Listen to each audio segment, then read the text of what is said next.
बाजारों की खुलने की तैयारी, पहला सौदा में आप सबका स्वागत है। हमारे एक्सपर्ट है हमारे साथ सिमी भौमिक, अमरीश बलिगा और नितिन मुरार का। कुछ सेकंड्स बचे हैं, एक बार नजर डाल लेते हैं एसजीएक्स निफ्टी पर। 20 अंकों की मजबूती, 8000 के जिस लेवल की बात हम सुबह से कर रहे हैं उन्हीं लेवल के आसपास शुरुआत होने के आसार। अब देखना ये इंटरेस्टिंग होगा कि 8000 के पार निकलकर टिक पाते हैं या नहीं, लेकिन बाकी बाजार काफी मजबूत सिचुएशन में। आप देखिए 150 अंक ऊपर है हांगकांग के बाजार, 1% ऊपर शंघाई है। निक्के के बाजार गुरुवार तक बंद है, छुट्टी है जापान में। और बाकी बाजारों में भी देखें तो एशिया में एक भी बाजार ऐसा आपको नजर नहीं आएगा जहां पर लाल निशान के साथ कारोबार हो रहा हो।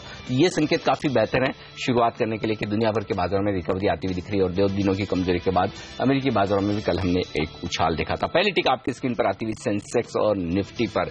इस वक्त देखिए आप सेंसेक्स एकदम फ्लैट है, लेकिन निफ्टी में 125 अंकों की मजबूती दिख रही है। क्या बात है, मतलब निफ्टी में जो बेहतरीन मजबूती बनती हुई दिख रही है उसके पीछे कौन से स्टॉक्स है, एक बार उस पर नजर जरूर डाली जाए। रिलायंस 8% ऊपर दिख रहा है प्री ओपनिंग सेशन में, मारुति 6% ऊपर, डॉक्टर रेड्डीज में 6% की मजबूती, एचडीएफसी जैसा दिग्गज 5% ऊपर दिख रहा है। ये कुछ एक स्टॉक्स हैं जो एक्शन में दिख रहे हैं, लेकिन हिंडाल्को पर नजर रखिए, यहाँ पर कुछ नेगेटिव खबरें और 10% नीचे पहली टिक पर दिख रहा है प्री ओपनिंग सेशन में।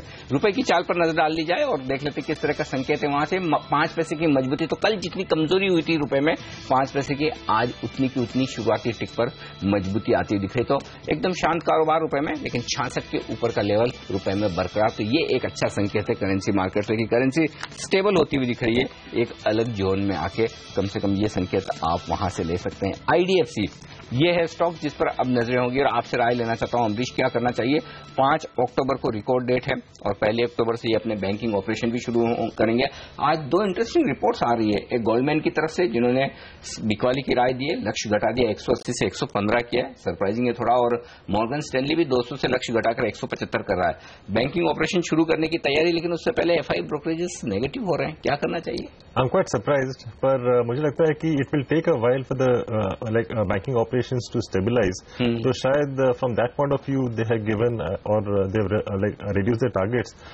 पर मुझे लगता है कि इस भाव में भी लेना चाहिए, because we have seen in the past that whenever there is a split or whenever there is a demerger or new shares being issued against your existing holdings, we have seen that always it has increased the shareholder value. But तो मुझे लगता है कि even at these levels one should be buying, because 1 + 1 will not be 2, it will be more than 2. Alright, चलिए तो 1 + 1 will be more than 2। हालांकि 2 brokerage houses ने अपने लक्ष्य घटाए हैं। कल हमने स्टॉक में थोड़ी तेजी देखी थी। आईडीएफसी और आईडीबीआई बैंक, ये 2 स्टॉक्स थे जिन्होंने कल अच्छा प्रदर्शन दिखाया था। आईडीबीआई बैंक पर आपसे राय लेना चाहता हूं नितिन, ये बताइए किस तरह की पोजीशंस यहां पर बनी है। कल एक रनअवे रैली स्टॉक में देखने को मिली थी, क्या लगता है मोमेंटम कंटिन्यू रह सकता है या फिर एमटेक ग्रुप की चिंताएं इसको थोड़ा सता सकती हैं। एमटेक का जो एक्सपोजर है वो दरअसल आईडीबीआई बैंक पर 1960 करोड़ रुपए का लोन्स का है। क्या करना चाहिए जिनके पास शेयर है, मुनाफा वसूली कर लें या फिर यहां से और तेजी की एक्सपेक्टेशंस आप कर रहे हैं। देखिए हेमंत, कल जो ओपन इंटरेस्ट बिल्डअप हुआ था वो 66 के लेवल पे काफी ज्यादा ओपन इंटरेस्ट बिल्डअप है और स्टॉक की क्लोजिंग 69, 55, 70 के रेंज में है। तो जिस लेवल पे कल बाइंग हुई थी उस लेवल से ऊपर है, तो जो अगर बाइंग है तो मुझे लग रहा है एक स्टॉप लॉस अच्छा मिल रहा है हमें 66 के आसपास का। बट हो सकता है स्टॉक में एक दबाव आपको इस न्यूज के कारण देखने को मिल सकता है। तो मुझे लगता है कि ओपनिंग में एक बार स्टॉक में प्रॉफिट बुक करना चाहिए, क्योंकि 70, 71 की रेंज में काफी अच्छा रेजिस्टेंस भी आ रहा है और इसमें जो बिल्डअप हो रहा है वो नीचे के लेवल पे। तो मुझे लग रहा है कि अगली एक्सपायरी में अच्छा इसमें एक आपको परफॉर्मेंस मिल सकती है। बट बाय ऑन डिप की स्ट्रेटजी ज्यादा बेहतर रहेगी। बट अगर मैं इसके कंपैरिजन में आईडीबीआई करूं तो मुझे ज्यादा बेहतर उसके चार्ट स्ट्रक्चर लग रहे हैं। अगर उसमें कोई भी गिरावट आपको मिलती है और स्टॉक 132, 135 के रेंज में मिलता है तो मुझे लगता है अगली एक्सपायरी के लिए आपको आईडीएफसी में पोजीशन बनानी चाहिए। वहां पे हो सकता है 140, 145 तक के टारगेट आपको मिल सकते हैं। ओके, तो ये राय आती है इन सारे स्टॉक्स पर। लेकिन देख लेते हैं आज सुबह आपके लिए ट्रेडिंग के मौके कहां बने। आपके पसंदीदा शो स्टॉक 2020 में आज मैच खेला हमारे 2 कैप्टन नीरज वाजपेयी और आशीष वर्मा ने। सुनते हैं उनकी सलाह। चलिए हमारी 10 की टीम पे क्विकली नजर डाल लीजिए। कोल इंडिया, बीएचईएल, 2 स्टॉक्स जिनकी तगड़ी करेक्शन देखने को मिला ऑफ लेट। हमें लगता है इन दोनों काउंटर्स में लेवल्स के आसपास शायद कुछ एक्यूमुलेशन या खरीदारी करने के मौके हैं। अनंतराज एक बेहतरीन बिजनेस मॉडल, तगड़ा लैंड ट्रैक्ट है इस कंपनी के पास, लैंड बैंक है, लो कॉस्ट हाउसिंग की एक्सपर्टीज है, रीसेंट करेक्शन के बाद अच्छे मूव्स देने का दमखम रखता है ये काउंटर। एल&टी फाइनेंस होल्डिंग्स कल की डील के बाद हमें लगता है लंबी अवधि के लिए आज से मौके हैं, शायद निबलिंग या हल्की खरीदारी यहां पे करी जा सकती है। कॉक्सन किंग्स और किर्लोस्कर ऑयल दोनों में जिस तरह से एग्रेसिवली प्रमोटर्स खरीदारी कर रहे हैं वो इंकरेजिंग सिग्नल दे रहे हैं स्टॉक्स के लिए। प्रतिभा इंडस्ट्रीज एक बेहतरीन बिजनेस मॉडल जो मैंने हाईलाइट करा, कुछ बस बाजार में कि यहाँ पे फंड रेजिंग की कंपनी करती हुई नजर आएगी। इनफैक्ट नॉन कोर एसेट बेचने की लगातार कोशिश है और आरबीआई की पॉलिसी से पहले शायद डेट रिडन कंपनीज फोकस में रहे, तो ट्रेडिंग के लिहाज से एक इंटरेस्टिंग बेट हो सकती है। और फाइनली तीनों सेल रिकमेंडेशंस अपोलो हॉस्पिटल, जेएसडब्ल्यू स्टील और बायोकॉन। अगर बाजार में दबाव देखने के इंडिकेशन है तो ये पोजीशंस को आप इनिशिएट करें।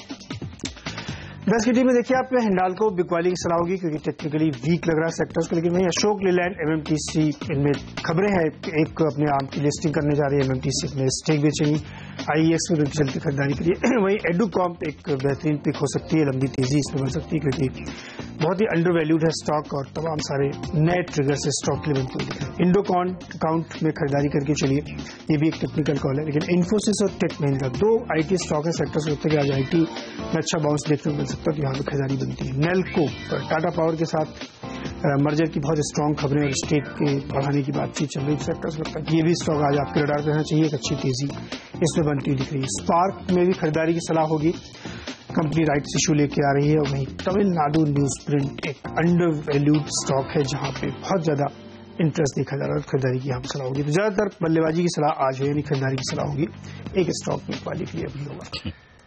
चलिए, तो ये वो स्टॉक्स हैं जो स्टॉक 2020 के कप्तानों ने सुबह 7:30 बजे आपको सुझाए हैं। आज ओपनिंग में इन शेयरों पर नजर जरूर रहेगी, लेकिन चलिए पूजा के पास चलते हैं और जानते हैं एक्सपर्ट्स क्या कह रहे हैं, कहां पर हैं आज खरीदारी या बिकवाली के मौके। पूजा, बाई के ज्यादा कॉल्स हैं या बिकवाली के भी हैं? जी, बाई के आज ज्यादा कॉल हैं और मिड कैप स्टॉक्स में आज ज्यादा रुझान देखने को मिल रहा है जानकारों का।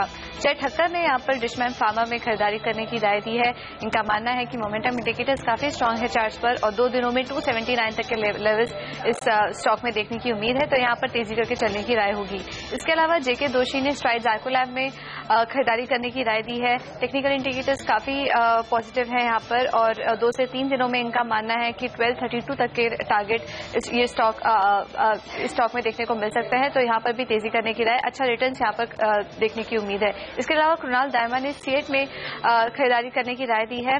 यहाँ पर इनका मानना है कि 2 से 3 दिनों में 1320 तक के लेवल्स देखने को मिल सकते हैं। चार्ट्स में काफी अच्छा पॉजिटिव स्ट्रक्चर देखने को मिल रहा है, तो यहाँ पर तेजी करने के लिए कुछ दिनों में अच्छा रिटर्न ये स्टॉक आपको कमा के दे सकता है। सारे ही कॉल्स में आज तेजी करने की राय होगी।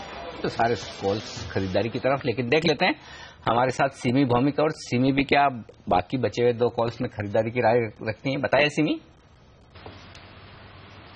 या अनिल जी, मैं 2 कॉल में आज खरीदारी का ही सलाह दे रही हूँ। एक तो हीरो मोटो अच्छा लग रहा है चार्ट्स पर, मुझे लगता है कि इसमें खरीदारी करनी चाहिए। 2395 का स्टॉप लॉस के साथ मैं लॉन्ग जाने के लिए कहूंगी और मेरा टारगेट होगा 2480। आज का दिन अगर टारगेट हिट हो जाता है तो ठीक है, नहीं तो मैं पोजीशन कैरी करने का भी सलाह दे रही हूँ।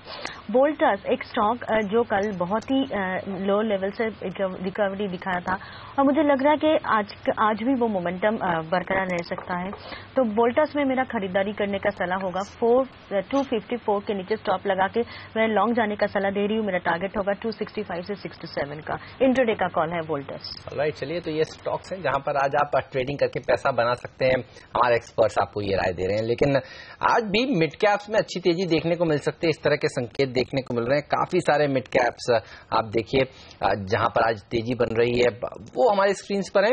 एटलस साइकिल एक ऐसा स्टॉक है जो आज रडार पर आया, कल भी अच्छे वॉल्यूम्स इसमें हुए थे। सिमी, चार्ट्स कैसे लगते हैं इसके? आज प्री ओपनिंग सेशन में ऐसे संकेत मिल रहे हैं कि 8-9% की बढ़त के साथ ये शेयर ट्रेड कर सकता है। हमने देखा है इक्विटी इंटेलिजेंस इंडिया, ये एक फंड है जिन्होंने खरीदारी करी है कल इसमें, और इनकी खरीदारी अरविंद इंफ्रा में कुछ दिन पहले हुई थी। वो स्टॉक सर्किट टू सर्किट चल रहा है ऊपर की तरफ। ये स्टॉक कैसा लगता है आपको? क्या करना चाहिए एटलस साइकिल्स में? या हेमंत, जहां पे ये स्टॉक कल बंद किया था उसके नजदीक ही इसका 200 डेमा है, 216, तो मेरे लिए वही एक लेवल होगा जो कि पहले फॉलो करना पड़ेगा। 216 के ऊपर जाके अगर ये स्टॉक सस्टेन करता है 10-15 मिनट, तो मैं एक्सपेक्ट करती हूँ कि इसमें फ्रेश रैली देखने को मिल सकता है, जिसका टारगेट 233 से 243 का भी हो सकता है। इनफैक्ट वहां तक भी ये आज का दिन में जा सकता है क्योंकि इसमें मोमेंटम है और मुझे लगता है 216 के ऊपर इसमें फ्रेश बाई इनिशिएट करनी चाहिए। स्टॉप लॉस फॉलो करना पड़ेगा अकॉर्डिंगली। 233 से 243 का टारगेट पॉसिबल है। ओके, तो ये राय आती हुई यहाँ पर एटलस साइकिल में इस स्टॉक पर आज एक्शन साफ तौर पर होता हुआ दिख रहा है। एक और स्टॉक जो एक्शन में दिख रहा है प्री ओपनिंग सेशन में, वो है MMTC, जहां पर एक अप्रूवल आई है इनके लिए 10% स्टेक बेचने के लिए। ICX एक एक्सचेंज है जिसमें ये स्टेक बेचना चाहते हैं, हालांकि कुछ और अप्रूवल्स अब भी आना बाकी। इसके चार्ट्स देखकर बताएं सिमी, MMTC क्या कुछ खरीदने का मौका है या फिर उछाल हो तो बेच कर निकल जाए? देखिए, मुझे लगता है कि चार्ट्स रिकवरी मोड में है और मुझे लगता है कि ये स्टॉक अगर सब कुछ ठीक ठाक रहता है तो 44 के आसपास जा सकता है, जो इसका 50 डेमा है। 44 के ऊपर इसमें फ्रेश मोमेंटम देखने को मिल सकता है और उसके बाद ये स्टॉक 45, 50 से 46 तक भी जा सकता है, पर बहुत जल्दी इस रेंज को क्रॉस करके सस्टेन करेगा ऐसा नहीं लगता है। उतना मोमेंटम नहीं है स्टॉक में, मतलब आज का दिन के लिए 46 का टारगेट बहुत ही बड़ा टारगेट होगा अगर मैं यहाँ से दूं तो 45, 46 तक फिर भी देखने को मिल सकता है इंट्राडे में। लेकिन एक्सपायरी से पहले, एक्सपायरी से रिलेटेड कोई ट्रेड जो आप लेना चाहें तेजी या मंदी की साइड? देखिए, कुछ जैसे सीएट की एक कॉल थी वो काफी सही लग रही है, उसमें ओपन टेस्ट बिल्डअप हो रहा है और मुझे लग रहा है कि सीएट में एक अच्छा मूवमेंट आना चाहिए। इसके साथ साथ एमआरएफ और अपोलो टायर, इन दोनों में भी हम लोग देख रहे हैं कि रेगुलर ओपन टेस्ट बिल्डअप है। एमआरएफ में कल ओपन टेस्ट बिल्डअप था, तो ये टायर इंडस्ट्री में एक अपसाइड मोमेंटम पॉसिबल हो सकता है और उसके ख्याल से आप अपोलो टायर पे यहाँ पे बाइंग करके चल सकते हैं।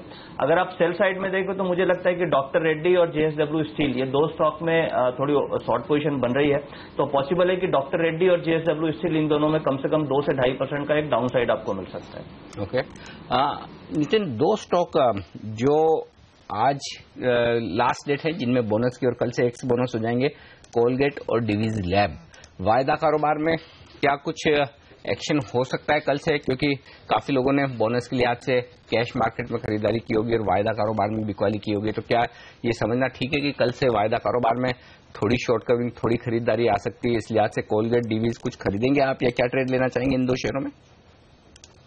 देखिए, दोनों में अनिल जी अगर आप देखेंगे तो कोलगेट में मुझे लग रहा है कि इसमें एक पॉजिटिव मोमेंटम बन सकता है, क्योंकि इसमें जिस तरीके से ओपन टेस्ट बिल्डअप भी हो रहा है और कैश मार्केट में जो डिलीवरी बेस्ड बाइंग है, तो मुझे लग रहा है कि ये ज्यादा डिवीज लैब से स्ट्रांग है और इसमें अगर आप बाइंग करके चलें तो इसमें पॉसिबल टारगेट मुझे 2050 तक के आसपास का शॉर्ट टर्म में करंट प्राइस के हिसाब से लगता है। थॉमस कुक एक और ऐसा स्टॉक है जो आज ओपनिंग में फोकस में रहेगा, जो इसकी सब्सिडरी थी क्वेस्ट, उसके आईपीओ अब अटकता हुआ नजर आ रहा है, इस तरह की रिपोर्ट्स हैं। प्री ओपनिंग सेशन में करीब 1-1.5% नीचे ट्रेड कर रहा है। चार्ट कैसे लगते हैं सिमी इसके? देखिए हेमंत, मेजर सपोर्ट इसका 195 से 90 के बीच में है। अगर ये सपोर्ट होल्ड होता है तो मुझे नहीं लगता है कि इसमें फ्रेश कोई सेलिंग देखने को मिल सकता है। 195-90 का सपोर्ट बहुत ही क्रूशियल है और ऊपर में 210 से 215 का रेजिस्टेंस। फ्रेश डायरेक्शन तभी मिलेगा जब ये 215 के ऊपर जाके मेंटेन करेगा, नहीं तो नीचे 190 के नीचे इसमें थोड़ा सा सेल पोजीशन क्रिएट किया जा सकता है। ओके, मार्केटर या फिर शिपिंग कॉर्पोरेशन, ये स्टॉक खरीदेंगे? इसी में आप शिपिंग स्टॉक्स में हमने थोड़ी अच्छी तेजी देखी थी बाल्टिक ड्राई इंडेक्स में तेजी आने के बाद, क्या राय बनती है आपकी चार्ट्स पर? देखिए अनिल जी, चार्ट्स काफी शानदार है और मुझे लगता है कि इसमें जो एक्यूमुलेशन हो रहा है नीचे से अच्छा इंडिकेशन दे रहा है। मुझे लगता है कि यहाँ से अगर कोई डिलीवरी के लिए सोच रहा है, शिपिंग कॉर्पोरेशन एक ऐसा स्टॉक है जो कि शॉर्ट टर्म या मीडियम टर्म के लिए भी लिया जा सकता है। मुझे लगता है कि अच्छा मोमेंटम इसमें देखने को मिल सकता है। पर रहा सवाल मार्केटर की, तो मैं ये कहूंगी कि मार्केटर में अगर निवेश करना है तो लॉन्ग टर्म का सोचना पड़ेगा। बहुत ही शॉर्ट टर्म में उतना मोमेंटम एक्सपेक्ट नहीं किया जा सकता है। पर शिपिंग में मुझे लगता है कि अगर ये स्टॉक 84-85 का दायरा क्रॉस करके सस्टेन करने लगेगा तो 92 से 95 का रेंज भी छू सकता है। बहुत ही शॉर्ट टर्म में ये मोमेंटम आ सकता है और टारगेट्स भी अचीव हो सकता है। चार्ट्स काफी शानदार है, बेटर है शिपिंग का, पर मार्केटर के लिए डिलीवरी बेस्ड ठीक है। मार्केटर में मेरा पोजिशनल इन्वेस्टमेंट है, मैं अभी डिस्क्लोज कर रही हूँ। ओके, नितिन, सेंचुरी टेक्सटाइल कल वायदा कारोबार के बैन से बाहर निकल गया, एक्सपायरी के पहले क्या कैसी पोजीशन बनेगी आज? फ्रेश तेजी की या मंदी की? लेकिन नीचे सपोर्ट करीब 535 की रेंज में है, 542 के आसपास की क्लोजिंग है। बट जिस हिसाब से सपोर्ट एरिया मुझे लग रहा है थोड़ा बाउंस बैक स्टॉक में आ सकता है। स्टॉक 555 की रेंज में स्टॉक ऊपर आना चाहिए, 555-60 की रेंज में काफी रेसिस्टेंस भी आता है, तो छोटा ट्रेड आपको बन सकता है। स्टॉप लॉस 535 के आसपास का बन रहा है, 545 से 550 तक का टारगेट होगा। करंट सिचुएशन में शॉर्ट पोजीशन नहीं बनती है स्टॉक में, एक बाउंस बैक 550 तक के लिए आप बाइंग कर सकते हैं। ओके, ये राय आती हुई शॉर्ट टर्म के लिए आज से ट्रेड करने की। और इस बीच अगर आप देखें तो एक और स्टॉक नेक्स्ट मीडिया बीएससी पर यह स्टॉक है, इस पर नजर रखिए। 20% का ऊपरी सर्किट लगता हुआ दिख रहा है। खबरें आ रही कि कंपनी 25 करोड़ रुपए राकेश झुंझुनवाला से रेज कर रही है। ये इंटरेस्टिंग खबर है। तो एक छोटे स्टॉक में बड़ा एक्शन ये होता हुआ दिख रहा है। हालांकि वॉल्यूम्स काफी कम रहते हैं, 10 दिनों का एवरेज वॉल्यूम 4125 शेयरों का दिख रहा है। आज प्री ओपनिंग सेशन में जरूर ये स्टॉक 20% ऊपर नजर आ रहा है। तो कुछ इंटरेस्टिंग मूव आते हुए दिख रहे हैं स्टॉक में। एटलस साइकिल जिसका जिक्र हेमंत कर रहे थे 9% ऊपर हो चुका है प्री ओपनिंग सेशन में। अर्ली लिमिटेड आज फिर से 5% की ऊपरी सर्किट पर नजर आ रहा है। और इंटरेस्टिंग बात है कि एमटेक ऑटो की बुरी खबरों के बावजूद मेटलिस्ट फोर्जिंग ऊपर है, इसी ग्रुप की कंपनी 3% ऊपर नजर आ रहा है। एल&टी फाइनेंस होल्डिंग पर भी नजर रखिए, 2.25% ऊपर ये स्टॉक नजर आ रहा है। चलिए पहली टिक आपकी स्क्रीन पर आती है सेंसेक्स और निफ्टी पर। सेंचुरी मारता हुआ सेंसेक्स 111 अंक ऊपर सेंसेक्स ने की है शुरुआत 26,300 के पार। निफ्टी भी 8,000 के पार खुलता हुआ आधा % की मजबूती के साथ बाजार में हो रहा है कारोबार। तेजी के साथ शुरुआत होती दिख रही है। मिड कैप इंडेक्स 0.5% ऊपर है और बैंक निफ्टी में भी 0.5% के आसपास की तेजी बनती हुई दिख रही है। तो काफी दमदार शुरुआत भारतीय बाजारों ने की है आज के सेशन में। इन्फोसिस टॉप गेनर, जीएसटी के लिए ऑर्डर मिला है इन्फोसिस को 1320 करोड़ का। और साथ ही टेक महिंद्रा भी 1% मजबूत है। बैंकिंग शेयरों में मजबूती बरकरार, bank of Baroda, PNB, axis bank जैसे शेयर 1% मजबूत है। बॉश ऑटो इंडस्ट्री शेयरों के लिए बुरी खबरों के बीच ये 1.25% मजबूत खुलता हुआ दिख रहा है। इनफैक्ट अब टॉप गेनर हो चुका है। इसके अलावा भेल में तेजी बनती हुई दिख रही है। क्रूड में उछाल आया, उसका फायदा केन को मिल रहा है 0.5% के गेंस के तौर पर। हिंडाल्को के लिए बुरी खबरें, सीबीआई की तरफ से 1.5% का नुकसान हिंडाल्को में दिख रहा है। लेकिन ज्यादातर स्टॉक मजबूती के साथ कारोबार करते हुए दिख रहे हैं। बाजार थोड़े से नीचे आते हुए दिख रहे हैं, लेकिन अब भी 8,000 के लेवल पर है निफ्टी। आइए वायदा कारोबार में टॉप लूजर एमटेक ऑटो 14% के नुकसान के साथ एमटेक ऑटो यहां पर ट्रेड कर रहा है। डिफॉल्ट की खबरें आई है 800 करोड़ के बॉन्ड रिपेमेंट पर। मदरसन सुमी के लिए एक और खराब दिन, 4% की गिरावट यहां पर होती हुई दिख रही है। आईडीएफसी पर 2 ब्रोकरेजेस नेगेटिव, 1.5% नीचे खुला है ये स्टॉक। आइए मजबूत शेयरों पर नजर डाल लें। वायदा कारोबार में टॉप गेनर है जेएसडब्ल्यू एनर्जी 2.5% के गेंस के साथ। माइंड ट्री में 1.5% के आसपास की तेजी। हेक्सावेयर मजबूत है 1.5%। तो मिड कैप आईटी स्टॉक्स मजबूत है और दिग्गजों में टेक महिंद्रा और इन्फोसिस जैसे शेयर मजबूत है। सीएट खरीदारी करने की राय दे रहे थे एक्सपायरी के पहले नितिन, और स्टॉक ने 1% की दमदार शुरुआत की है। सन टीवी आज फिर से 1.5% मजबूत खुलता हुआ दिख रहा है। अशोक लेलैंड में भी 1.5% के आसपास का गेन होता हुआ दिख रहा है। लेकिन बड़ी मार पड़ी है एमटेक ऑटो पर। और जेएसएल स्टेनलेस जो 10% नीचे है यहां पर आज के सेशन में। ये स्टॉक्स एक्शन में साफ तौर पर दिख रहे हैं। हेमंत कहां नजर आपकी? काफी सारे मिड कैप स्टॉक्स ज्यादा अच्छा प्रदर्शन दिखा रहे हैं दिग्गजों के मुकाबले। देखिए मिड कैप इंडेक्स आज 0.5% मजबूती के साथ तक खुलता हुआ। एटलस साइकिल अब 8% ऊपर है, 10% ऊपर इसने शुरुआत करी थी, लेकिन अच्छी तेजी देखने को मिल रही है। नेक्स्ट मीडिया जिसका जिक्र अनिल कर रहे थे 20% की मजबूती के साथ या फिर अपर सर्किट के साथ ये स्टॉक ट्रेड करता हुआ। जैकॉब 5% ऊपर है। तो काफी सारे हाई बीटा स्टॉक्स देखिए आज अच्छा प्रदर्शन दिखाते हुए। बॉम्बे डाइंग करीब 3% मजबूती, कल भी हमने देखा था सेकंड हाफ में इसमें एक तेजी बनती हुई नजर आई थी। अनंतराज इंडस्ट्रीज करीब 2-2.5% मजबूती के साथ ट्रेड कर रहा है। स्टॉक 2020 की टीम में भी ये शामिल था। इसके अलावा नेल्को और एडुकॉम नीरज की टीम के ये आज खिलाड़ी थे। डिपेंडेबल और फ्रीड स्टॉक 5-5% मजबूती के साथ इन स्टॉक्स ने शुरुआत करी है आज के सत्र में। तो काफी सारे छोटे मझौले शेयरों में आज एक्शन देखने को मिल रहा है। जेके पेपर जैसे शेयर, अरविंद इंफ्रा में करीब 4% की मजबूती के साथ आज ट्रेड होता हुआ। एजिस लॉजिस्टिक्स एक और ऐसा स्टॉक जहां पर कल कुछ बड़े ब्लॉक हुए थे, आज 6% की मजबूती ये स्टॉक भी आपको दिखा रहा है। लेकिन कमजोरी के साथ खुला है एमटेक ऑटो। जी हां, 11% कमजोर है ये शेयर। एफएनओ में भी सबसे ज्यादा गिरने वाला स्टॉक एमटेक ऑटो ही है। और मदरसन सुमी के लिए आज का दिन भी काफी मुश्किल भरा, जैसा कि हम कह भी रहे थे कि ये शेयर आज फिर प्रेशर झेल सकता है। आप देखिए सीएलएसए की और दूसरे बड़े ब्रोकरेजेस की नेगेटिव रिपोर्ट के बाद आज मदरसन सुमी में फिर से 8% की गिरावट शुरुआती कुछ मिनटों में हो चुकी है। यहां पर वॉक्सवैगन को लेकर जिस तरह से चिंताएं बन रही हैं और 44% रेवेन्यू जो है इस कंपनी का वो वॉक्सवैगन से आता है, तो साफ तौर पर यहां पर प्रेशर है। और वॉक्सवैगन के ऊपर यूएस $18 बिलियन का एक फाइन लगाने की तैयारी कर रहा है। तो ये वो स्टॉक है जो आज फिर से पिटता हुआ नजर आया है। हिंडाल्को के लिए खराब खबरों के चलते यहाँ पर प्रेशर, और आप देखिए जेपी एसोसिएट्स जहां पर कल एक अच्छी तेजी थी वहां पर आज कुछ मुनाफा वसूली देखने को मिल रही है। पावर स्टॉक्स जो कल के डार्लिंग स्टॉक्स थे, पीटीसी, रिलायंस पावर, आज यहां पर थोड़ी सी मुनाफा वसूली देखने को मिल रही है। लेकिन दूसरे स्टॉक्स आज लीडरशिप लेते हुए, और आईटी वो एक ऐसा पैक है जो आज बाजार को सपोर्ट देने का काम कर रहा है। इन्फोसिस, टेक महिंद्रा जैसे शेयरों में मजबूती देखने को मिल रही है। लेकिन मेरा सवाल आपसे मदरसन सुम्मी पर ही है। 7-8% ये अब गिर चुका है। कल और आज में 2 दिन में मिलाकर काफी गिरावट देखी जा चुकी है। अमरीश, हाथ लगाना चाहिए, दूर रहना चाहिए? अभी दूर तो रहना चाहिए अभी भी, because you should never try to catch a falling knife. और शायद मुझे लगता है कि यहाँ पे जो सपोर्ट मिलेगा, because I mean the stock had gone to levels of closer to 400, I think the support could be closer to about 200-210। Okay, ये आया थी इस बीच। आप देखें बाजार 8000 के लेवल को होल्ड करने की कोशिश करते हुए दिख रहे हैं, लेकिन निफ्टी फ्यूचर्स में बड़ा इंटरेस्टिंग रुझान दिख रहा है। आप देखिए निफ्टी फ्यूचर्स अच्छे खासे डिस्काउंट पर ट्रेड कर रहे हैं। लगभग 7 पॉइंट का डिस्काउंट है, जबकि कल 3 पॉइंट की प्रीमियम हमने देखी थी। तो निफ्टी फ्यूचर्स में अगर आप देखें तो कोई खास बदलाव नहीं, 25 पॉइंट की तेजी है। वहीं स्पॉट में 36 पॉइंट की तेजी, यानी 11 पॉइंट का डिफरेंस जो कल की क्लोजिंग से निफ्टी फ्यूचर्स में आता हुआ दिख रहा है, इसे समझना चाहिए। नितिन, बताएं क्या वजह निफ्टी फ्यूचर्स डिस्काउंट पर ट्रेड कर रहे हैं एक्सपायरी के 2 दिन पहले? देखिए जी, ये जो रेसिस्टेंस एरिया है इस लेवल पे मुझे लग रहा है कुछ शॉर्ट पोजीशन बन रही होगी। आज देखना होगा, क्योंकि हम लोगों ने कल बीटीएसटी निफ्टी में लेकर के गए थे और अभी हमने ओपनिंग में अपनी पोजीशंस रिड्यूस करी है। जो क्लाइंट्स को रिकमेंड किया था वो ये किया था कि ओपनिंग में एक बार पोजीशन कम कर लेना चाहिए, क्योंकि जो क्लोजिंग डेटा आया है वो बहुत ज्यादा पॉजिटिव नहीं है।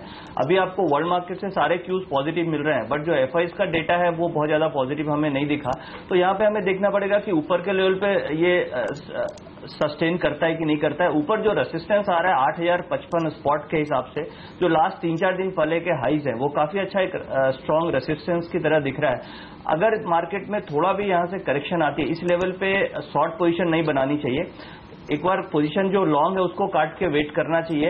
और अगर मार्केट में सेलिंग दिखती है और निफ्टी 79-70 के नीचे जाती है, तभी आपको शॉर्ट पोजीशन बनानी चाहिए। तो यहाँ पे हमारी ओर से वेट एंड वॉच होना चाहिए। आज का फिर हमें दोबारा क्लोजिंग डेटा देखेंगे। अगर निफ्टी ऊपर 8050 की रेंज में जाती है तो एक बार उस लेवल पे हो सकता है 60-65 का स्टॉप लॉस रख के एक बार शॉर्ट ट्रेड इनिशिएट करना चाहेंगे। निफ्टी 100 पॉइंट ऊपर 0.5% की बढ़त के साथ इस समय ट्रेड कर रहा है। नितिन, आप कह रहे थे टायर कंपनी आप खरीदना चाहेंगे एक्सपायरी के लिहाज से। सीएट, एमआरएफ, अपोलो सभी टायर शेयर मजबूती के साथ खुले हैं। एक शेयर अगर इनमें से चुनना हो तो कौन सा होगा? इनमें से एक शेयर चुनना है तो सीएट होगा। इसमें ओपन इंटरेस्ट बिल्डअप काफी अच्छा है, कल काफी अच्छे वॉल्यूम के साथ स्टॉक बढ़ा है और प्राइस वॉल्यूम ब्रेकआउट है। तो इसमें 1286 के आसपास है, 1250 का स्टॉप लॉस होगा और मुझे लग रहा है कि ये करीब 1360 से लेकर 1370 तक का टारगेट आपको इस एक्सपायरी में दे सकता है।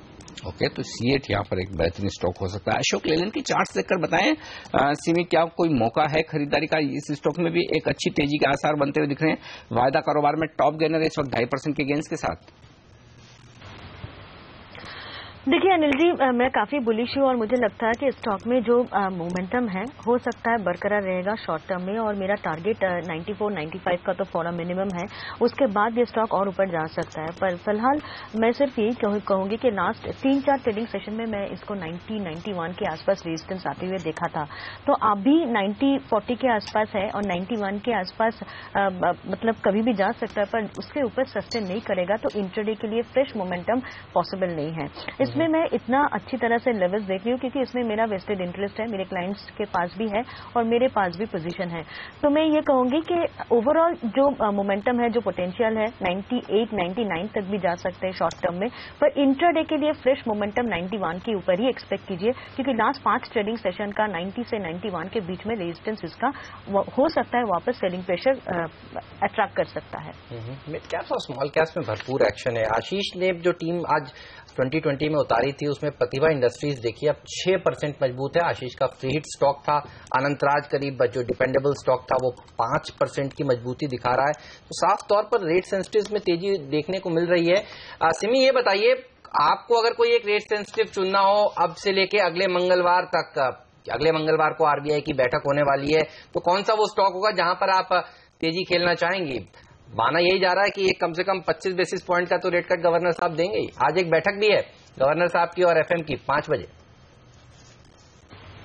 देखिए हेमंत, रेट सेंसिटिव में बहुत सारे स्टॉक है जिसमें जो फॉर्मेशन बन रहा है और जो मतलब जो मूवमेंट्स हैं उसमें लग रहा है कि फर्दर मोमेंटम पॉसिबल है। एक तो कुछ मिड कैप बैंक्स है, bank of Baroda, union bank, PNB, बहुत सारे बैंक्स है जिसमें अच्छा मोमेंटम है। आईडीबीआई कल ही का मार्केट में अच्छा मोमेंटम दिखाया था, तो मुझे लग रहा है कि आईडीबीआई में भी एक अच्छा मतलब मोमेंटम बरकरार रह सकता है नेक्स्ट वीक के लिए। इनफैक्ट नेक्स्ट पूरा सीरीज के लिए भी आईडीबीआई एक अच्छा बाइंग अपॉर्चुनिटी दे सकता है। एक तो आईडीएफसी जो आज का खराब न्यूज के बाद थोड़ा सा पिटा हुआ है, पर अगर टेक्निकली फॉलो करेंगे तो मुझे लगता है कि इसका चार्ट में 133 से 130 के बीच में अच्छा सपोर्ट अट्रैक्टेड होते हुए देखा गया है। और अगर दोबारा उसी रेंज पर आईडीएफसी आज के दिन आता है तो वापस जरूर बाइंग अट्रैक्ट करेगा। 144 से 146 का रेजिस्टेंस उसका काम कर सकता है। एक स्टॉक हो सकता है कि आप लोगों को पसंद ना हो, पर टेक्निकली काफी शानदार बेस बना चुका है, वो है डीएलएफ। बोलने में भी मुझे मतलब बहुत अजीब सा लग रहा है, पर टेक्निकली अगर पूछेंगे अनिल जी, मुझे लगता है कि डीएलएफ में ऐसा फॉर्मेशन बन रहा है, लग रहा है कि 110 से 105 के बीच में अच्छा बेस बना चुका है और कोई भी एक हल्का सा मोमेंटम इसमें, हल्का सा अच्छा न्यूज इसको बहुत ऊपर ले जा सकता है। तो डीएलएफ भी मेरा रडार में है, थोड़ा सा डीप में खरीदारी करने का मैं सलाह एक्सपायरी के आसपास डीएलएफ काफी चलता है। मुझे याद है 2 एक्सपायरी पहले अनिल एक अच्छे मूव दिया था डीएलएफ ने। सिमी, हमें वो सारे स्टॉक्स पसंद है जो टेंटेड ना हो और जिसमें अगर आप पैसा बनाने की कोई स्ट्रेटेजी दे दे, फिर वो भले डीएलएफ क्यों ना हो। तो बिल्कुल अगर डीएलएफ में आपकी रणनीति सही होती तो डेफिनेटली मोस्ट वेलकम। फिलहाल निफ्टी पर देखिए 8000 का लेवल होल्ड होते हुए दिखा, लेकिन एक और स्टॉक जिस पर एक क्विक चेक लेना चाहता हूं चार्ट पर, जेएसएल स्टेनलेस।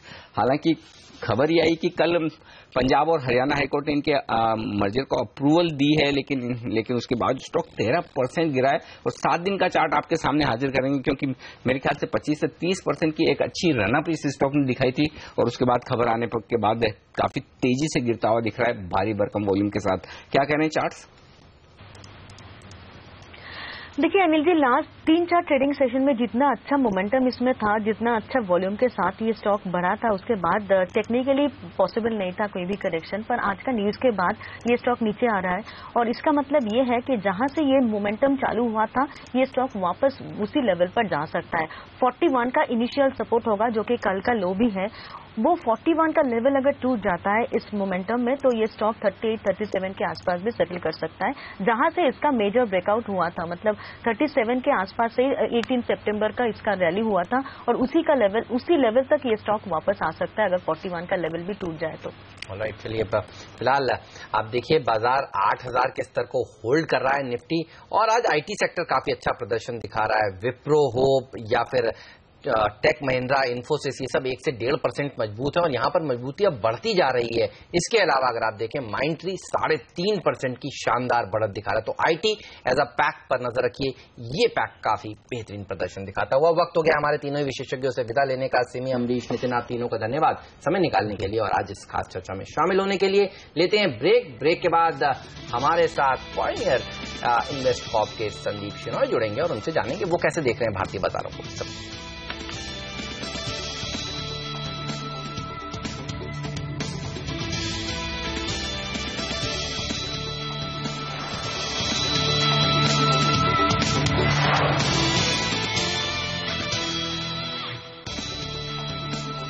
बाजार 100 अंक ऊपर सेंसेक्स पर और निफ्टी पर मजबूती 35 अंकों की। 8000 के लेवल को होल्ड करने की कोशिश होती दिख रही है निफ्टी की।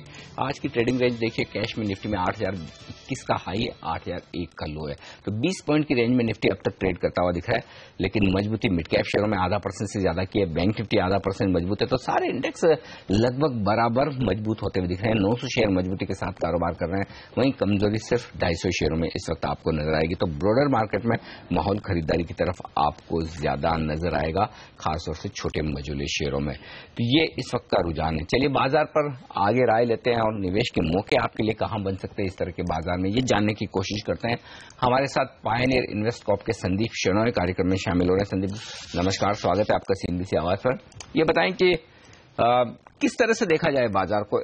8500-600 से देखेंगे तो लगेगा अभी 500-600 पॉइंट नीचे, और नीचे 7600 7500 की रेंज से जो रिकवरी हुई, तो एक अच्छी रिकवरी भी लोअर लेवल से नजर आ रही है।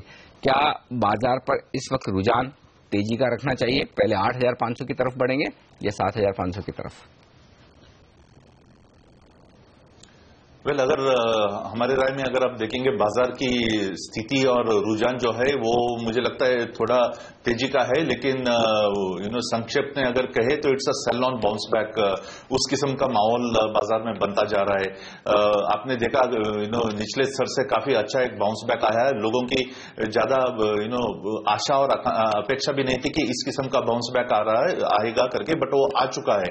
तो इस स्तर से भी मुझे लगता है कि 3-4% का इजाफा आप देख पाएंगे बाजार में इंडेक्स पे। तो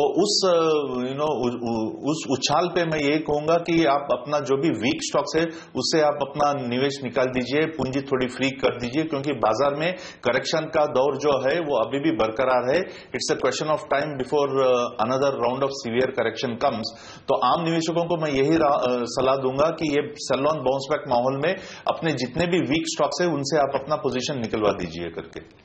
ऑलराइट, चलिए, तो वीक स्टॉक्स से निकलने का मौका आपको बाजार दे रहा है, लेकिन अगर तेजी करनी हो इन्वेस्टमेंट के लिहाज से संदीप, धीरे धीरे निवेश करना हो, तो कौन से वो क्वालिटी स्टॉक्स हैं जहां पर आप पैसा लगाने की सलाह दे रहे हैं, या आप कह रहे हैं बिल्कुल भी पैसा ना लगाएं इस समय बाजार में? वेल ब्रोकर हूं तो ये नहीं कह सकता हूं कि आप बाजार से दूरी रहिए, क्योंकि हमारे व्यवसाय पे भी उसका असर हो सकता है। लेकिन निवेशक होने के नाते मैं यही कहूंगा कि अगर आप आने वाले 1-1.5 महीने तक अगर बाजार से दूर रहे, वंचित रहेंगे, तो आप कुछ गंवाएंगे नहीं।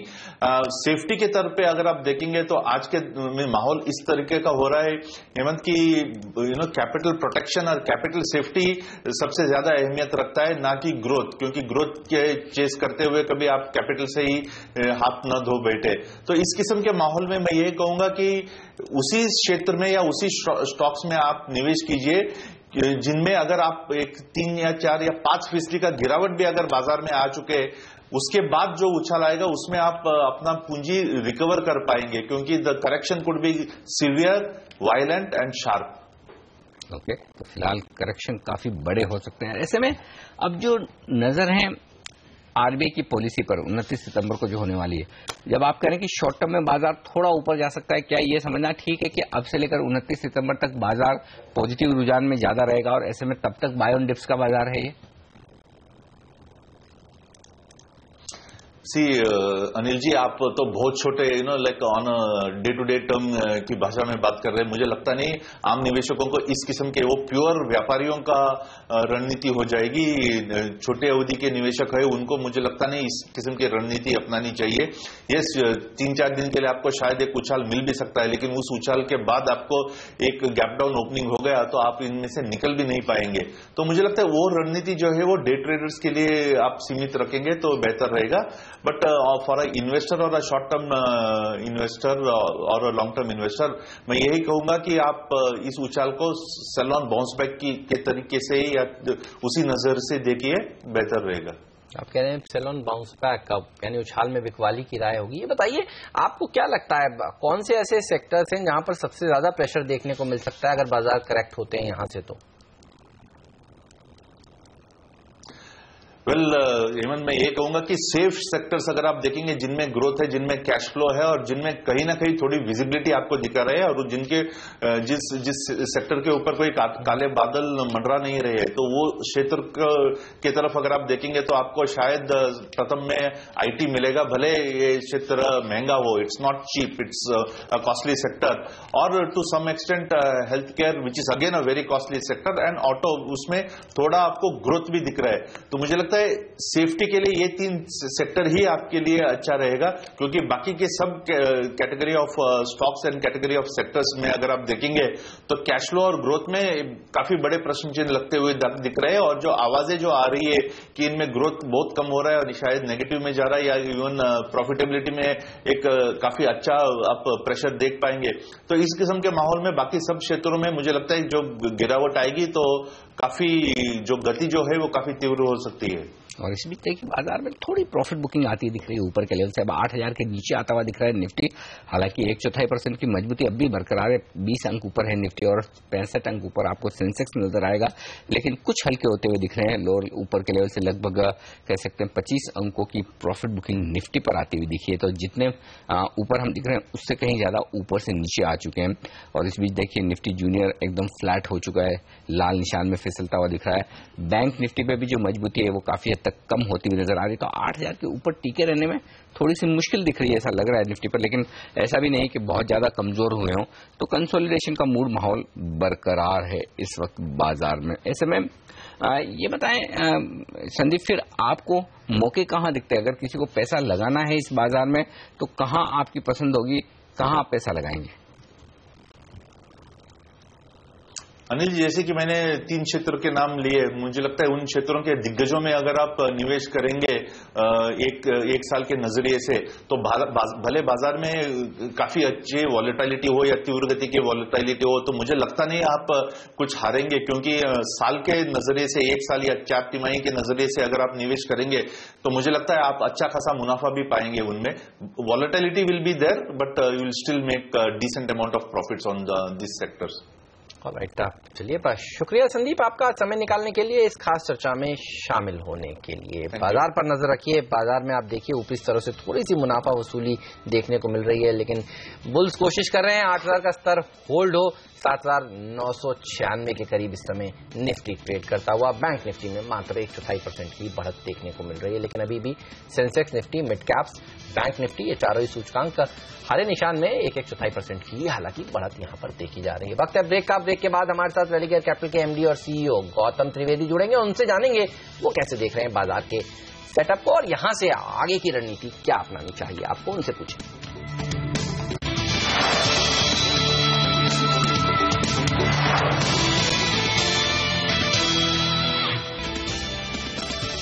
स्वागत है आप सभी का सीएनबीसी आवाज पर। करीब 80-84 अंक ऊपर इस समय सेंसेक्स देखने को आपको मिलेगा और 8,000 का स्तर वापस से निफ्टी ने रिकूप किया है और उसके ऊपर जाने की कोशिश कर रहा है बाजार। मिड कैप्स में ज्यादा अच्छी तेजी, आधे % के आसपास की बढ़त वहां पर देखने को मिल रही है। तो एक स्टेबल शुरुआत भारतीय बाजारों की हुई है, गिरने वाले शेयर के सामने करीब 2 बढ़ने वाले शेयर। लेकिन बाजारों की चाल यहां से कैसी रह सकती है, आगे की दिशा कैसी रह सकती है, इस पर बात करते हैं। रेलिगेयर कैपिटल मार्केट्स के एमडी और सीईओ गौतम त्रिवेदी हमारे साथ जुड़ चुके हैं। गौतम, स्वागत है आपका सीएनबीसी आवाज पर। Good morning. क्या इवेंट्स हैं, ट्रिगर्स हैं जो भारतीय बाजारों को यहां से आगे ड्राइव करेंगे और आपको क्या लगता है यहां से नीचे जाने का घर ज्यादा है या फिर मार्केट्स यहां से ऊपर की तरफ ट्रेड करेगा? आपका व्यू जानना चाहते हैं सर। देखिए, इसमें क्या है कि जहां तक FIS का सवाल है, वो लोग करीबन पिछले 6 हफ्ते में 20,000 करोड़ रुपए का के शेयर बेच के गए हैं। मतलब उनकी ये थिंकिंग है कि अभी चाइना और इंडिया के जो बराबरी करे तो चाइना काफ़ी सस्ता है, इंडिया से वैल्यूएशन वाइज में तो आधे में चल रहा है। मतलब चाइना का मार्केट 7.5 PE पे चल रहा है 12 मंथ्स फॉरवर्ड, और अपना मार्केट करीबन 15 PE पे चल रहा है। तो वो हिसाब से लोग जो सिंगापुर और हांगकांग में जो बड़े बड़े इन्वेस्टर्स है, FIs है, उनको चाइना में इंक्रीमेंटली चाइना में पैसा डालना है, इंडिया में नहीं डालना है। इसलिए आप देखिए तो पिछले 6 हफ्ते में उन्होंने करीबन 20,000 करोड़ का सेलिंग किया हुआ है। अभी रही बात डोमेस्टिक म्यूचुअल फंड्स की, उनके यहाँ अभी भी पैसा जोरों से आ रहा है, तो वो बड़ा पॉजिटिव है। और आप ये महीने में देखिए कि 1800 करोड़ का FI सेलिंग हुआ है, लेकिन उसके हिसाब से करीबन 7,000 साढ़े 7,000 करोड़ का डोमेस्टिक म्यूचुअल फंड का बाइंग भी आया हुआ है। नेट की बात कर रहा हूं मैं। तो वो हिसाब से मुझे लगता है कि मार्केट अभी FIs पे नहीं चल रहा है, डोमेस्टिक म्यूचुअल फंड इनफ्लोज पे चल रहा है। लेकिन आपने चाइना की इंटरेस्टिंग बात की, और अगर आपको लगता है कि चाइना में पैसा वहां जाएगा, वहां के मार्केट रिकवर होंगे, तो एक स्टॉक जो जनरली चाइना की दिक्कतों पर और पॉजिटिव रुझान पर ट्रेड करता है वो टाटा मोटर्स है। उस पर आपकी राय लेना चाहता हूं। जिस तरह से टाटा मोटर्स की जबरदस्त पिटाई हुई चाइना की चिंताओं को लेकर, क्या लगता है आपको, क्या फिर ऐसे में ये एक ऐसा स्टॉक है जो बाय लिस्ट में होना चाहिए?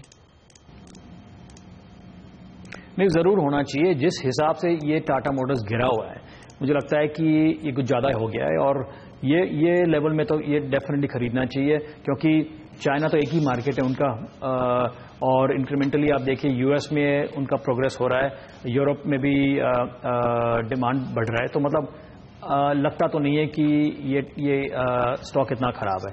ऊपर से आप डोमेस्टिक सीवी इंडस्ट्री को देखो, उसमें भी रिकवरी आ गई है बड़ी जोरों से। उनकी पैसेंजर कार ये नैनो फिर भी इतनी सक्सेसफुल नहीं रही, लेकिन उसके बाद जो गाड़ियां आई हैं उनमें मतलब आप देखिए काफ़ी सक्सेसफुल रही हैं, बोल्ट है और दूसरी जो मॉडल्स आई हैं। तो मुझे लगता है कि ये लेवल पे टाटा मोटर्स डेफिनेटली खरीदना चाहिए। इसी के साथ जुड़ा हुआ एक और स्पेस ऑटो के साथ, ऑटो एंसिलरी का, यहाँ पर भी काफी एक्शन हो रहा है। हम देख रहे हैं मदरसन सुमी में काफी पिटाई होती हुई दिखी है वॉक्सवैगन की खबरों के चलते हुए। ये बताएं सर, क्या फिर एक इम्पैक्ट यूरोप का, चाइना का और इस तरह की खबरों का इन शेयरों पर भी पड़ेगा क्या? और फिर क्या यहाँ पर वैल्यूएशन महंगे दिखते हैं, प्रॉफिट बुकिंग करने की राय है, या फिर यहां पर भी आप खरीदारी करेंगे? देखिए, मदरसन, जहां तक मदरसन सुमी का सवाल है ना, ये एसेंशियली एक सिंगल कस्टमर का प्रॉब्लम है, Volkswagen. Overall US auto industry है वो जबरदस्त, मतलब परफॉर्मेंस उनका जबरदस्त रहा है पिछले 6 महीनों में। और जहां तक ऑयल इतना मतलब कम रहेगा, तो मुझे लगता नहीं है कि यूएस ऑटो इंडस्ट्री की जो रिकवरी आ गई है उसमें कोई प्रॉब्लम होगी। यहां तक कि एसयूवीज के सेल्स काफी बढ़ चुके हैं अमेरिका में। तो ये हिसाब से मतलब ये गलत है कि पूरी ऑटो एंसिलरी इंडस्ट्री इंडिया में खतरे में है, ऐसा कुछ नहीं है। जो मदरसन सुमी के साथ जो हुआ है वो सिंगल कस्टमर के साथ हुआ है, वोक्सवैगन। और ये मतलब बाकी की इंडस्ट्री काफी मजबूत है अमेरिका में, उसमें कोई प्रॉब्लम नहीं है। मुझे लगता है कि ये जो मदरसन सुमी और गिरेगा तो मुझे लगता है कि खरीदना चाहिए। कंपनी सॉलिड कंपनी है, मैनेजमेंट सॉलिड है, सब तरीके से मुझे लगता है कि ये कंपनी बढ़िया कंपनी है। ये बताइए सर, यहाँ से अब आगे जो अगला इवेंट एकदम दिख रहा है वो है आरबीआई की बैठक। 25 बेसिस पॉइंट का रेट कट की एक्सपेक्टेशंस भी है।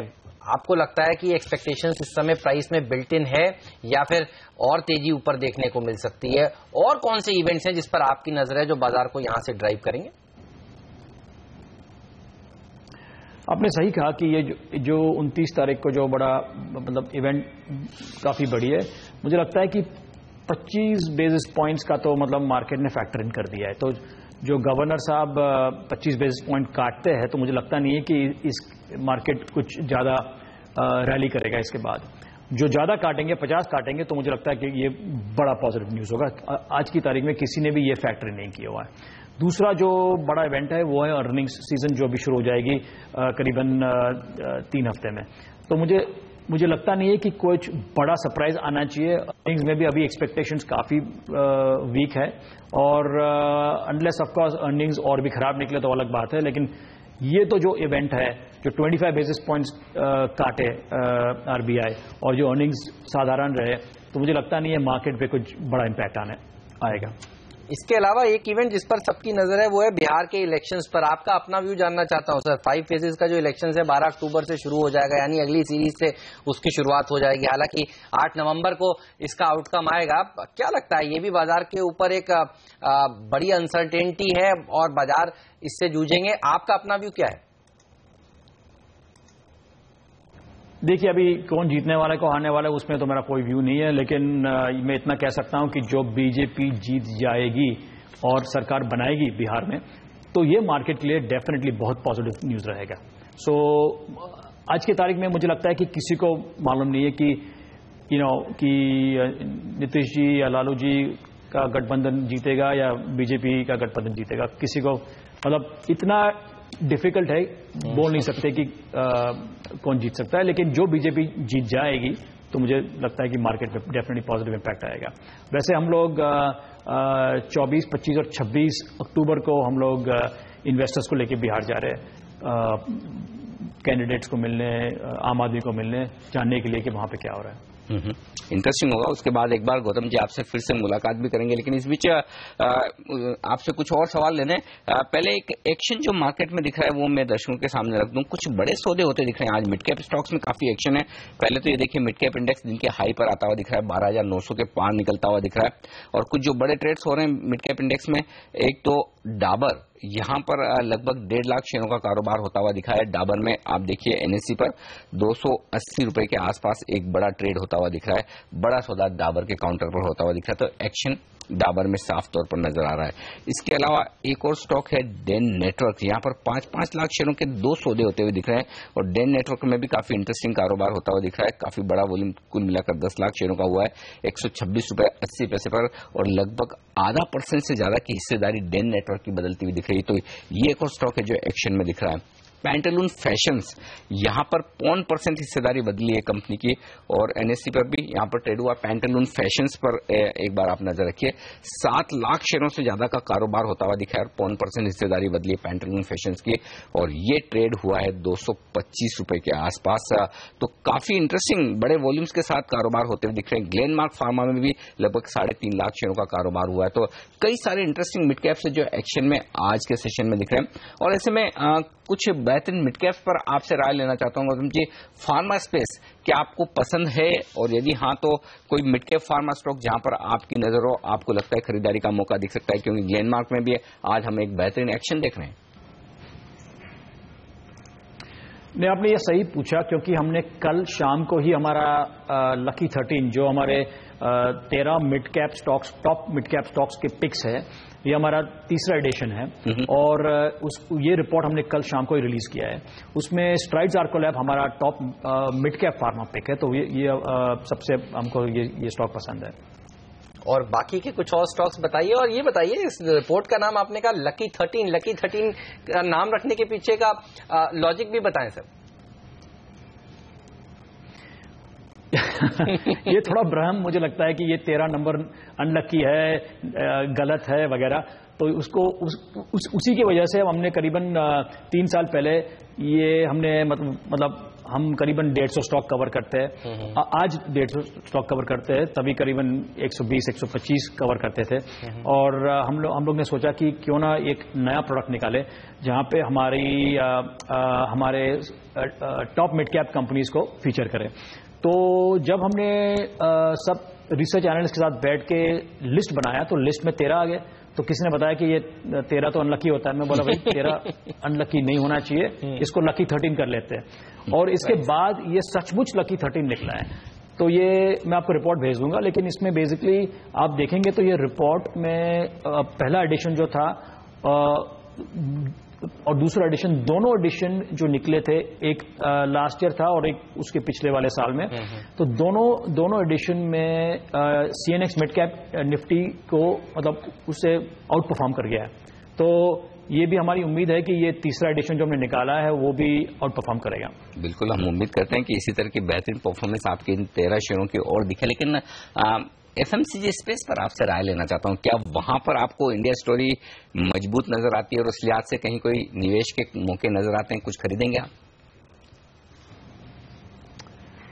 ये आपने सही पूछा, सही सवाल पूछा, टाइमिंग भी आपके सवाल का सही है क्योंकि अभी बारिश का अंत, मानसून का अंत आ रहा है, सीजन का अंत आ रहा है और लोग यही पूछ रहे हैं हमें, सिंगापुर, हांगकांग, अमेरिका वगैरह से जो अपने FI इन्वेस्टर्स है वही पूछ रहे, डोमेस्टिक इन्वेस्टर्स भी पूछ रहे हैं कि भाई बारिश कैसी रही है और इसके लिए मतलब रूरल डिमांड जो है वो रिटर्न आएगी नहीं आएगी, वापस आएगी कि नहीं। तो ये अब तक मुझे लगता है कि करीबन 2 या 3 हफ्ते के अंदर हमें मालूम पड़ जाएगा कि ये बारिश ऑल इंडिया बेसिस पे कैसी रही है। हमारे जो मतलब रेलिगेयर के ब्रांचेस है, ब्रांच नेटवर्क से भी हम लोग इंटेलिजेंस निकालते हैं और मालूम पड़ेगा। तो मुझे लगता है कि आज की तारीख में जो वैल्यूएशंस है FMCG कंपनीज के काफ़ी महंगे हैं। आप देखिए लीवर है, ITC है, ये सब स्टॉक्स जो है करीबन 35 या 40 टाइम फॉरवर्ड अर्निंग्स पे है और ये बहुत महंगे हैं। हमारा टॉप पिक जो सेक्टर में है वो बाटा, वो करीबन 25 या 26 टाइम फॉरवर्ड अर्निंग्स है, सबसे सस्ता है FMCG कंपनीज में से और हमारा 2 साल का जो टारगेट प्राइस है उसके उस पर करीबन 50% अपसाइड दिख रही है हमें। जी गौतम जी, आखिरी सवाल IT स्पेस पे, अगर यहाँ पर आपको कोई स्टॉक पसंद है, खरीदने की राय होगी तो? Infosys, I think valuation wise अभी भी वो TCS के डिस्काउंट पे चल रहा है और आप पिछले तीन महीनों में लास्ट क्वार्टर में जो आप पोर्टफोलियो चर्न देखेंगे डोमेस्टिक म्यूचुअल फंड्स का, तो लोगों ने HCL टेक TCS को ज़्यादा खरीदा नहीं है। थोड़ा हमने देखा है कि कुछ फंडों ने बेचा भी है और ज़्यादातर लोग इन्फोसिस प्रेफर करते हैं। बिल्कुल, बहुत बहुत शुक्रिया गौतम सर आपका हमारे लिए वक्त निकालकर आज बाजार पर सारे स्टॉक सेक्टर्स पर अपनी राय हमारे साथ शेयर करने के लिए। तो ये थे रेलिगेयर के MD और CEO गौतम त्रिवेदी, जो बताते हुए बेहतरीन 13 शेयर यहाँ पर आपके लिए हैं मौके निवेश के। और बाजार पर आज मजबूत शुरुआत के बाद 8000 के आसपास कारोबार होता हुआ निफ्टी पर। मिड कैप शेयरों में तेजी का रुझान बरकरार और बैंक निफ्टी भी मजबूत। पहला सौदा में आज के लिए इतना ही, लेकिन थोड़ी देर में लेकर आएंगे सौदा आपका। जी हाँ, दिल्ली पर होगा हमारा फोकस आज भी और कल भी। दिल्ली वालों के सभी सवालों के जवाब देंगे। आप देखते रहिए CNBC आवाज।